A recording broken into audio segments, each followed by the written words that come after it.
स्वागत है आप सभी का मेरे YouTube चैनल पर। और आज मैं आपके लिए लेकर आई हूँ कक्षा 10वीं के लिए हिंदी कोर्स अ से कृतिका के पाठ माता का अंचल के प्रश्नोत्तर, जिन्हें आपको ध्यानपूर्वक सुनना है और समझना है ताकि आपको आसानी से याद हो जाएं। तो इस पाठ का पहला प्रश्न है, प्रस्तुत पाठ के आधार पर यह कहा जा सकता है कि बच्चे का अपने पिता से अधिक जुड़ाव था, फिर भी विपदा के समय वह पिता के पास ना जाकर माँ की शरण लेता है। जब उसके ऊपर मुसीबत आती है, संकट आता है, तब वो किसके पास जाता है? माँ के पास जाता है। आपकी समझ से इसकी क्या वजह हो सकती है? तो ये बात सच है कि बच्चे को अपने पिता से अधिक लगाव था। बच्चा कौन था? लेखक भोलानाथ, या दूसरा नाम क्या था उसका? तारकेश्वर नाथ। ठीक है। उसके पिता उसका लालन पालन ही नहीं करते थे, उसके संग दोस्तों जैसा व्यवहार भी करते थे। सिर्फ लालन पालन का काम ही नहीं था, साथ में दोस्तों की तरह भी उसके साथ रहते थे। जब वो खेलते थे तो उनके खेल के बीच में भी वो जाते थे। परंतु विपदा के समय उसे लाड़ की ज़रूरत थी। जब उसके ऊपर संकट आया, उस सांप को देखकर वो डर कर भागा, तो उसे शांति कहाँ मिली? माँ की गोद में। अत्यधिक ममता और माँ की गोदी की उसे ज़रूरत थी। वो उसे कहाँ मिल सकती थी? सुरक्षा कहाँ मिली? माँ की गोद में मिल सकती थी। उसे अपनी माँ से जितनी कोमलता मिल सकती थी उतनी पिता से नहीं। जितना स्नेह प्यार दुलार माँ से मिल सकता था उतना पिताजी से नहीं। यही कारण है कि संकट में बच्चे को माँ या नानी याद आती है। तो कहा भी जाता है कि नानी याद आ गई।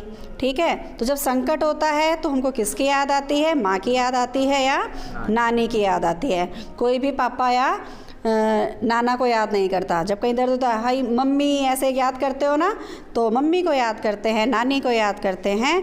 तो माँ का लाड़ घाव को भरने वाले मरहम का काम करता है।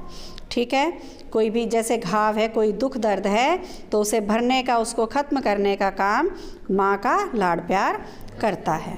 अब चलते हैं हम दूसरे प्रश्न की ओर।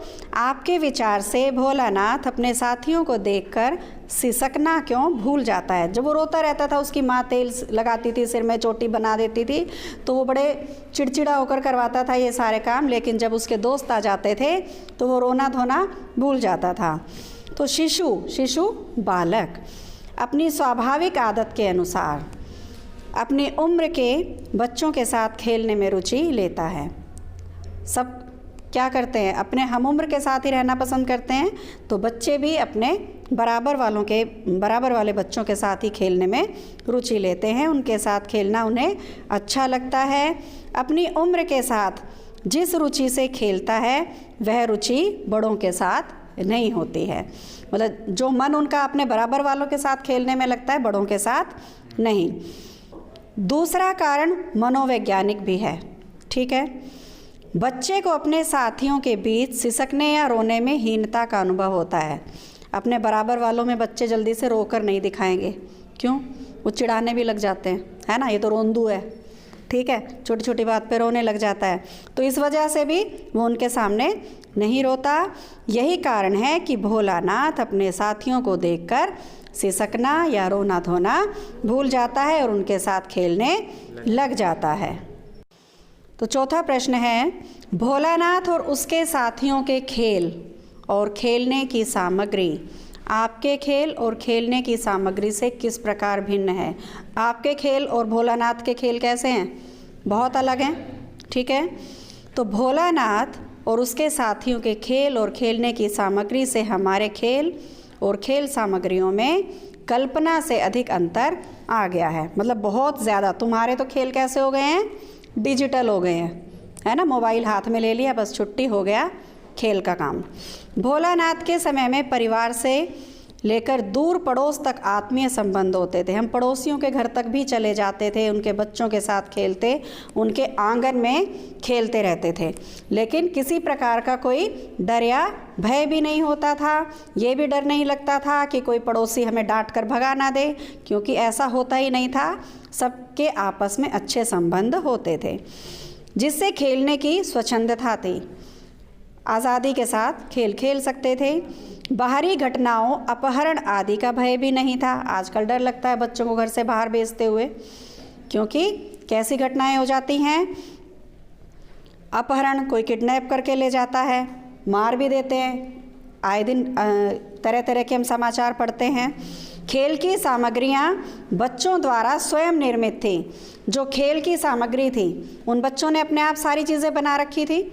पत्तों की भी उन्होंने चीज़ बना ली, मतलब हर जो टूटी फूटी चीज़ें थी उन सब का भी उपयोग उन्होंने अपने खेलने की सामग्री में कर लिया था, जिससे किसी प्रकार की हानि की संभावना भी नहीं होती थी। और सबसे बड़ी बात, खर्चा भी नहीं होता था पेरेंट्स का, है ना, क्योंकि अब तो महंगे महंगे गेम आते हैं। वीडियो गेम खेलोगे या दूसरे गेम खेलोगे तो उनमें खर्चा भी होता है, और इन खेलों में किसी प्रकार का कोई खर्चा भी नहीं होता था। धूल मिट्टी से खेलने में पूर्ण आनंद की अनुभूति होती थी। बहुत मज़ा आता था धूल मिट्टी में खेलने में। ना कोई रोक, ना कोई डर, ना किसी का निर्देशन, और कोई रोक टोक भी नहीं होती थी। जो था वह सब सामूहिक बुद्धि की उपज थी। जो भी वो खेल खेलते थे, सारे मिलकर सोचते थे कि हमें क्या खेल खेलना है। तो इस प्रकार हमारे और भोलानाथ के खेलने और खेलने की सामग्रियों में बिल्कुल ही बहुत ज़्यादा अंतर थे। 5वां प्रश्न है, पाठ में आए ऐसे प्रसंगों का वर्णन कीजिए जो आपके दिल को छू गए हों। पाठ का सबसे रोमांचक प्रसंग वह है जिससे मन रोमांचित हो जाता है, जब वह एक सांप सब बच्चों के पीछे पड़ जाता है। तब वे बच्चे किस प्रकार से गिरते पड़ते भागते हैं और कहाँ पहुँचते हैं, माँ की गोद में। यह प्रसंग पाठक के हृदय को भीतर तक हिला देता है। बहुत अच्छा प्रसंग है। इस पाठ में गुदगुदाने वाले प्रसंग भी अनेक हैं। विशेष रूप से बच्चे के पिता का मित्रतापूर्वक दोस्ती भरा बच्चों के खेल में शामिल होना मन को छू लेता है। पिताजी जब तब क्या करते थे, उन बच्चों के खेल में शामिल हो जाते थे, और बच्चे क्या करते थे, फिर शर्माकर हंसकर भाग जाते थे। जैसे ही बच्चे भोज, शादी या खेती का खेल खेलते थे, बच्चे का पिता बच्चा बन जाता था और उनमें शामिल हो जाता। पिता का इस प्रकार बच्चा बन जाना बहुत सुखद अनुभव है, और जो सभी पाठकों को गुदगुदा देता है, रोमांचित कर देता है। 6वां प्रश्न है, इस उपन्यास के अंश में 30 के दशक की ग्राम्य संस्कृति का चित्रण है। आज की ग्रामीण संस्कृति में आपको किस तरह के परिवर्तन दिखाई देते हैं? जो उपन्यास आपने पढ़ा, देहाती की दुनिया का ही एक अंश है ये। तो 30 का दशक कौन सा, जिसको हम बोल देते हैं 30s 40s की बात थी, ठीक है। आज की ग्रामीण संस्कृति में किस तरह के आपको परिवर्तन दिखाई देते हैं? तो आज की ग्रामीण संस्कृति को देखकर और इस उपन्यास के अंश को पढ़कर ऐसा लगता है कि वह जो संस्कृति थी कितनी अच्छी रही होगी। वह समूह संस्कृति थी जो आत्मीय स्नेह और समूह में रहने का बोध कराती थी। सब लोग इकट्ठे रहते थे, मिलजुल कर रहते थे। आज ऐसे दृश्य दिखाई नहीं देते हैं। गाँव में भी अब वो बात नहीं है जो पहले होती थी। पुरुषों की सामूहिक कार्य प्रणाली भी समाप्त हो गई है। पुरुष जो होते थे उस समय के, वो मिलजुल कर काम करते थे। अतः ग्रामीण संस्कृति में आए परिवर्तन के कारण वे दृश्य दिखाई ही नहीं देते हैं जो 30 के दशक में रहे होंगे। तो क्या क्या अंतर आए हैं? जैसे पहला, आज घर सिमट आए हैं। घरों के आगे चबूतरों का प्रचलन भी समाप्त हो गया। पहले घरों के बाहर चबूतरे बना दिए जाते थे, वहाँ पर सब बैठ जाते थे। मोहल्लों में फिर भी अभी कुछ मिल जाते हैं चबूतरे, जहाँ पर मोहल्ले की औरतें बैठी रहती हैं और आने जाने वालों पर नज़र रखती हैं, ठीक है। दूसरा, आज परिवारों में एकल संस्कृति ने जन्म ले लिया। एकल संस्कृति कौन सी? एकल परिवार, जिसमें पति पत्नी और बच्चे। सामूहिक परिवार क्या होते थे? जिसमें जो संयुक्त परिवार, उसमें पूरा परिवार रहता था, उसमें चाचा ताऊ की फैमिली भी हो जाती थी, दादा दादी वगैरह सब एक साथ रहते थे, तो जिससे समूह में बच्चे अब दिखाई नहीं देते। आज बच्चों के खेलने की सामग्री और खेल बदल चुके हैं, खेल खर्चीले हो गए हैं, महंगे हो गए हैं खेल, ठीक है। जो परिवार खर्च नहीं कर पाते हैं वे बच्चों को हीन भावना से बचाने के लिए समूह में जाने से रोकते हैं कि हम ये चीज़ नहीं खरीद कर दे सकते, क्योंकि सबकी आर्थिक स्थिति एक जैसी नहीं होती। कोई माता पिता खरीद कर दे देता है तो दूसरे बच्चों में हीन भावना आ जाती है, और फिर माता पिता को क्या लगता है अगर उनके पास भेजा तो वे हीन भावना से ग्रसित हो जाएंगे, इसलिए वो उनको अपने बच्चों को दूसरे बच्चों के साथ खेलने से भी रोकते हैं। आज की नई संस्कृति बच्चों को धूल मिट्टी से बचाना चाहती है। माँ बाप नहीं चाहते कि हमारा बच्चा बाहर से धूल मिट्टी में सन कर आए, ठीक है, जबकि पहले ऐसा नहीं होता था, इसलिए वो खेलने का भी पूरा आनंद नहीं ले पाते। 5वां पॉइंट है, घरों के बाहर पर्याप्त मैदान भी नहीं रहे, ठीक है, खेलने की जगह भी नहीं बची। लोग स्वयं डिब्बों जैसे घरों में रहने के लिए मजबूर हैं। घर कैसे हैं? छोटे छोटे हैं और खेलने के लिए मैदान भी नहीं है।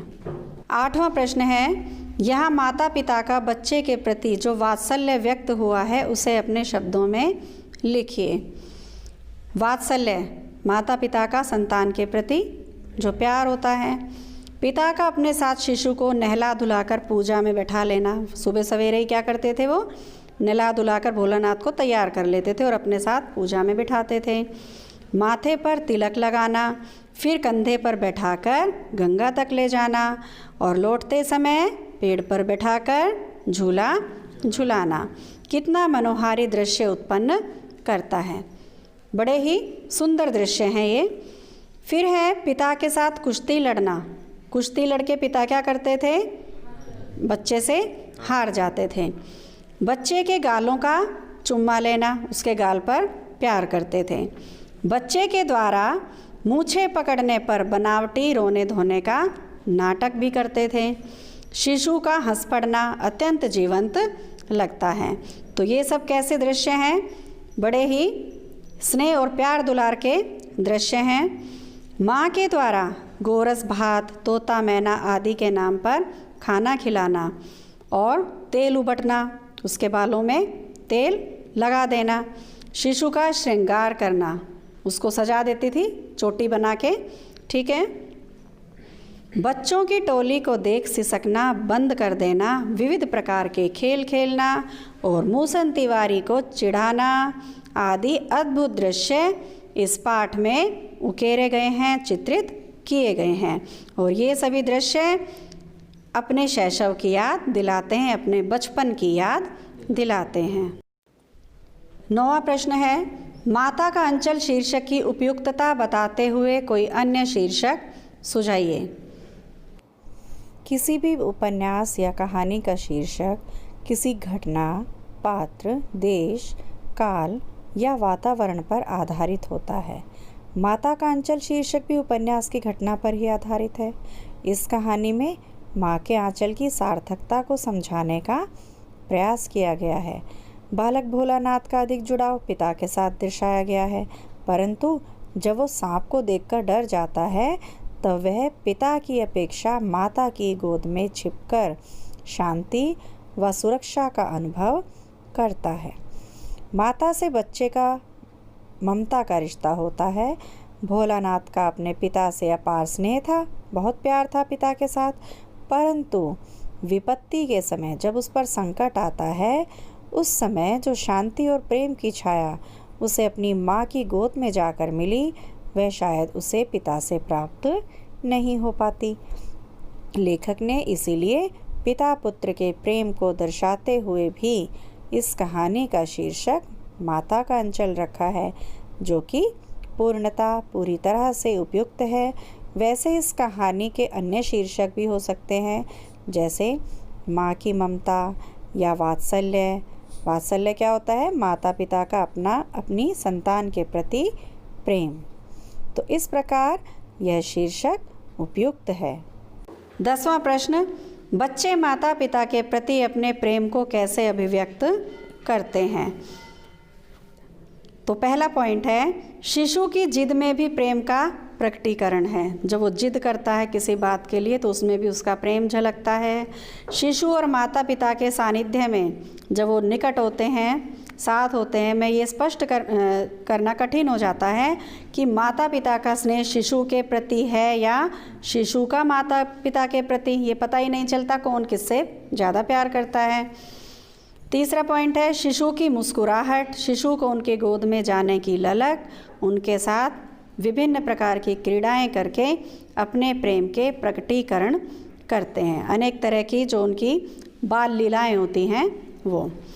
चौथा पॉइंट है, माता पिता की गोद में जाने के लिए मचलना उसका प्रेम ही होता है। अपने माता पिता की गोदी में जाने के लिए वो मचल उठता है तो ये भी उसका प्रेम है। इस प्रकार माता पिता के प्रति शिशु के प्रेम को शब्दों में व्यक्त करना कठिन हो जाता है। 11वां प्रश्न है, इस पाठ में बच्चों की जो दुनिया रची गई है वह आपके बचपन की दुनिया से किस तरह भिन्न है? तो आपका बचपन और भोलानाथ का बचपन बिल्कुल अलग था। तो हमारा बचपन इस पाठ में वर्णित बचपन से पूरी तरह से अलग है। हमें अपने पिता का वैसा लाड़ प्यार नहीं मिला जैसा भोलानाथ को मिला। मेरे पिता ज़्यादातर कामों में व्यस्त रहते हैं, ऑफिस से आते हैं, थक कर सो जाते हैं और मुझे प्यार भरी बातें तो मेरे साथ ज़रूर करते हैं। मेरे लिए मिठाई, चॉकलेट, खिलौने भी लेकर आते हैं। कभी कभी मुझे स्कूटर पर घुमाकर भी लाते हैं, किंतु मेरे खेलों में वैसी रुचि नहीं लेते जैसे इस पाठ में वर्णित है। वे हमें नंग धड़ंग तो बिल्कुल नहीं रहने देते। उन्हें मानो मुझे कपड़े से ढकने और सजाने का बेहद शौक़ है। मुझे बचपन से ही क्या पढ़ाया गया? A for apple, C for cat ये रटाई गई। हर किसी को नमस्ते करनी सिखा दी गई। 2-2.5 साल की उम्र में मुझे स्कूल भेजने का भी प्रबंध कर दिया गया। पहले 5-6 साल के बच्चे को स्कूल भेजते थे, ठीक है, और मैं छोटा सा बेचारा 2.5 साल का मुझे स्कूल भी भेज दिया गया। 3 साल बाद मेरे जीवन में से मस्ती ही गायब हो गई, क्योंकि पढ़ाई का बोझ मेरे ऊपर आ गया। मुझे मेरी मैडम, स्कूल ड्रेस और स्कूल के काम की चिंता सताने लगी।